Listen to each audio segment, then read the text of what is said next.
तो दोस्तों, अगर आपने इस कहानी का पहला पार्ट नहीं देखा है तो देख ले, लिंक नीचे डिस्क्रिप्शन में है। तो चलिए बढ़ते हैं इस कहानी के दूसरे पार्ट की ओर। वहां पहुंची तो देखा कि वो मछलियों का थैला निकल रही थी। उन्होंने बहुत जोर से गुस्से में कहा, यहाँ सब खाने का इंतजार कर रहे हैं और तुम अभी तक मछलियां ही निकल रही हो, कल सुबह तक बनाओगी क्या?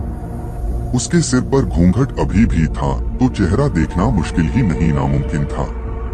उन्होंने उससे कहा, तुम जल्दी से खाने की तैयारी करो, मैं आग सुलगा देती हूँ, काम जल्दी हो जाएगा। और वे जल्दी से चूल्हा जलाने की तैयारियां करने लगी, लेकिन साथ ही वो उसका चेहरा देखने की भी कोशिश कर रही थी। लेकिन वो जितना देखने की कोशिश करती वो और पल्लू खींच लेती। अंत में हार कर वे बोली, देखो मैंने आग सुलगा दी है, अब आगे सारा काम कर लो, कुछ जरूरत हो तो बुला लेना। लेकिन वो फिर कुछ नहीं बोली। अब उन्हें लगा कि यहाँ से जाने में ही ठीक है, वरना मेरा भी समय खराब होगा और हो सकता है अनजान लोगों से डर रही हो। ये सब सोचकर उन्होंने उसे कहा कि मैं आ रही हूँ, जल्दी से खाना बनाकर रखना। और वहाँ से निकल गई। मन अभी तक परेशान नहीं था, कभी अपने कमरे, कभी बच्चों के, कभी बाहर, सबको देख रही थी, कहीं कुछ अनहोनी ना हो जाए। 1 मिनट भी आराम से नहीं बैठ पाई।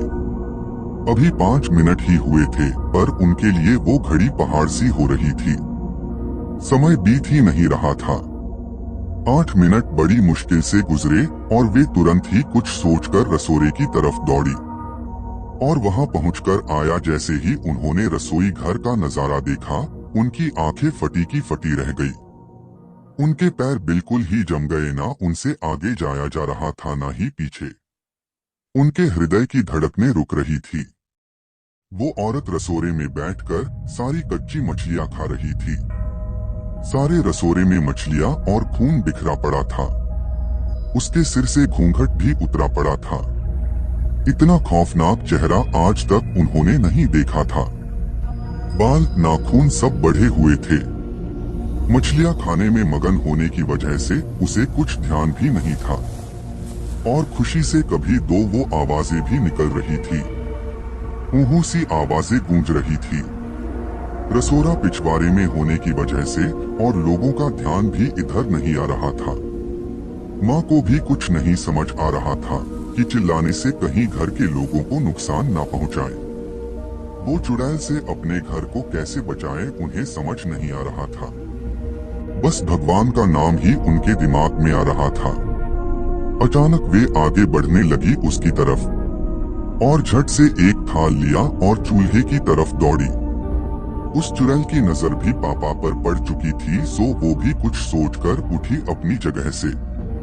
माँ कुछ भी देर नहीं करना चाहती थी। उन्हें पता था कि आज अगर जरा सी भी लापरवाही हुई तो अनहोनी हो जाएगी। उस चुड़ैल के कुछ करने से पहले ही उन्हें चूल्हे तक पहुंचना था।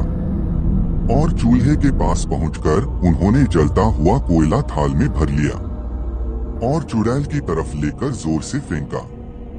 आग की जलन की वजह से वो अजीब सी डरावनी आवाजें निकालने लगी। अब तो उसकी आवाजें बाहर भी जा रही थी। सारे लोग बाहर से रसोरे की तरफ भागे।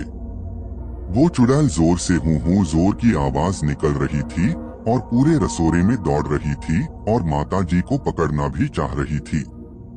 लेकिन अब सारे लग रसोरे में आ चुके थे। काफी लोगों की भीड़ देखकर वो और भी डर गई थी।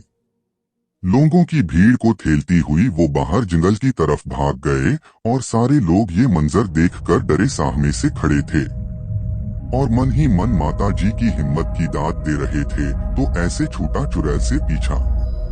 तो दोस्तों, कहानी में बस इतना ही। कल फिर मिलेंगे एक और नई कहानी।